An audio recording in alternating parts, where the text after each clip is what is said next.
안녕하세요. 끝까지 보면 도움이 되는 마줌마TV입니다. 이제 다음 달이면 추석 명절이 시작됩니다. 올해 추석은 10월에 포함되어 있는데요. 오늘 소식 정말 많은 분들이 잘 알고 계셔야 할 것 같습니다. 그런 관련 내용이 궁금하신 분들은 오늘도 끝까지 봐주세요.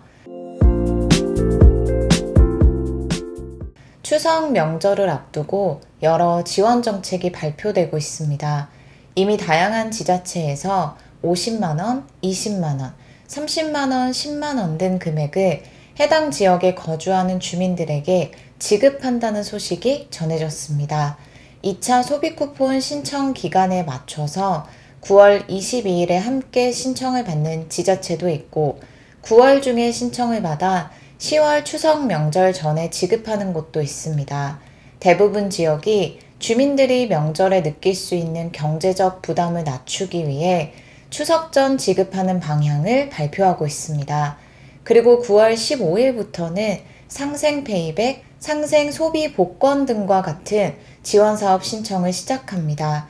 카드 사용량이 지난해보다 올해 더 많은 분들이 유리한 지원 사업인데요. 24년 한 해 동안 사용한 월 평균 카드 사용 금액보다 올해 9월에서 11월에 사용한 금액이 더 많은 경우 소비 증가액의 최대 20%를 돌려주는 정부의 환급 사업입니다. 단 9월에서 11월까지 매월 환급받을 수 있는 최대 금액은 10만원으로 3달 동안 총 30만원까지만 디지털 온누리 상품권 형태로 지급합니다.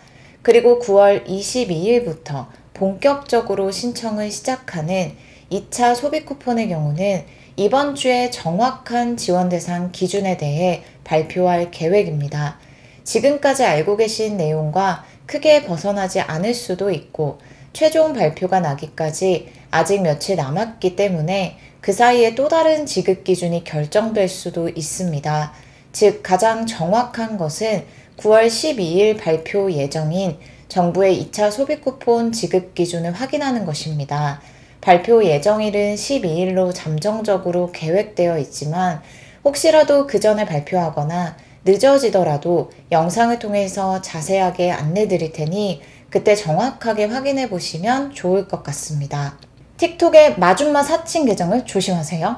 가짜 계정이 매일 영상을 불법 도용하고 있습니다. 추석 명절을 앞두고 국민들에게 지급될 수 있는 정부의 지원금이 이처럼 다양한데요.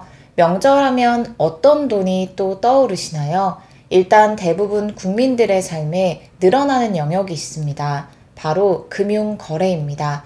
아무래도 1년에 2번 있는 명절을 앞두고는 평소보다 돈을 입출금하거나 계좌이체하는 등 일상생활 속 금융거래가 늘어날 수밖에 없습니다. 금융거래 하시는 모든 분들이 추석 명절 전에 꼭 알아두시고 신청해 두셔야 할 게 있습니다. 평소보다 더 많은 문자, 전화 등을 받게 될 수 있는데요. 명절을 앞두고 기승을 부리는 게 있습니다. 바로 국민들에게 막대한 금전적 피해를 일으키는 금융범죄인데요. 9월의 경우는 2차 소비 쿠폰부터 시작해서 여러 정부 지원 정책이 쏟아지는 만큼 특히 이러한 범죄 피해를 입지 않도록 주의해야 합니다. 입을 수 있는 피해는 다양합니다. 신청을 유도하는 가짜 링크를 클릭했다가 악성 앱 설치 후 불법 휴대폰 개통과 대출 피해까지 일어날 수 있는 피해가 많습니다. 특히 문자나 전화 등이 쏟아질 수 있는 9월에 이러한 피해를 입지 않으시려면 다음 내용을 잘 확인하시고 꼭 신청하시길 바랍니다. 일단 나몰래 비대면으로 계좌가 생기면 정말 위험합니다. 계좌를 개설한 것으로 불법 대출이 일어나는 등 막대한 금전적인 피해를 입을 수 있기 때문입니다. 내가 모르는 사이 비대면 계좌 개설이 되지 않도록 미리 막을 수 있는 제도가 있습니다. 올해부터 시행된 비대면 계좌 개설 안심차단 서비스인데요. 은행, 증권사, 저축은행 등 3,600여 금융기관에서 시행 중이며 본인이 이용하는 한 곳 금융기관에 신청하면 나머지 금융기관에도 동일하게 차단이 적용됩니다. 직접 은행 등 금융기관에 방문해서 신청하셔도 되고 앱을 통해서 신청하실 수도 있습니다.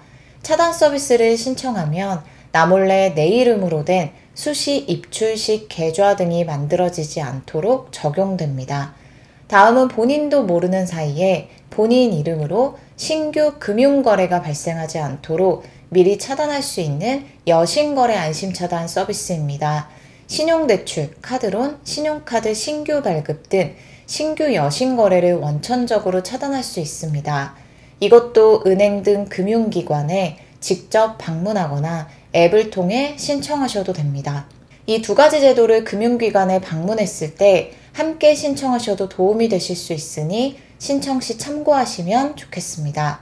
10월 추석 명절에 난데없이 통장에 입금될 수 있는 돈에 대해서도 잘 알아두시길 바랍니다. 누구나 받을 수 있기 때문에 잘 알아두셔야 합니다. 지원금 못지않게 명절에 꼭 미리 확인하셔야 하는 내용이 있습니다. 명절에는 송금과 지원금, 경조사비 등 갑작스러운 돈 거래가 많아서 평소보다 훨씬 늘어나는 것이 있습니다.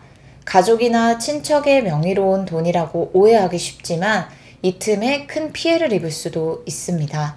바로 가족끼리 돈을 송금받는 일이 더 잦아지는 이때 더 기승을 부릴 수 있는 모르는 돈 입금 사기 피해입니다.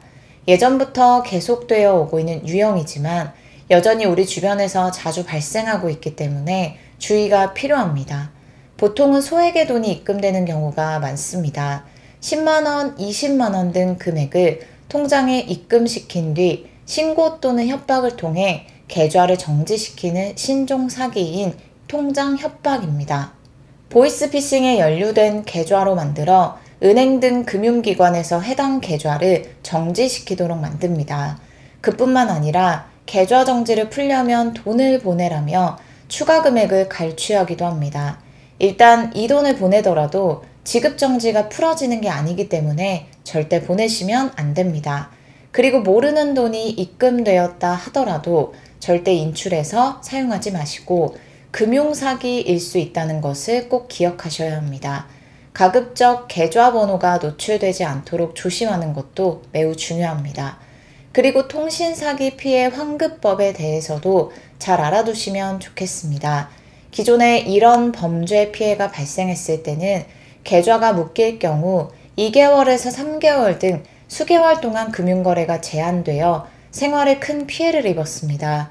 통장에 난데없이 입금받은 피해자가 사기 의도가 없었다는 사실을 객관적으로 자료로 소명한다면 금융회사에서 피해와 무관한 계좌 지급 정지를 신속하게 해제해 주도록 규정하고 있습니다. 혹시라도 피해를 입으셨다면 이런 피해 구제 절차가 시행되고 있다는 것에 대해서 잘 기억하시면 좋겠습니다. 나와 전혀 관련이 없다고 생각하실 수도 있는데요. 피해를 입지 않으면 너무 좋겠지만 생각지도 못한 수법으로 여전히 우리 주변에 많은 사람들이 피해를 입고 있기 때문에 잘 알아두시고 무엇을 조심해야 하는지 그리고 피해가 발생했을 때 어떻게 해야 하는지 기억해 두시면 좋겠습니다. 오늘도 끝까지 봐주셔서 정말 감사합니다. 구독과 좋아요, 알림 설정 꼭 부탁드립니다. 감사합니다.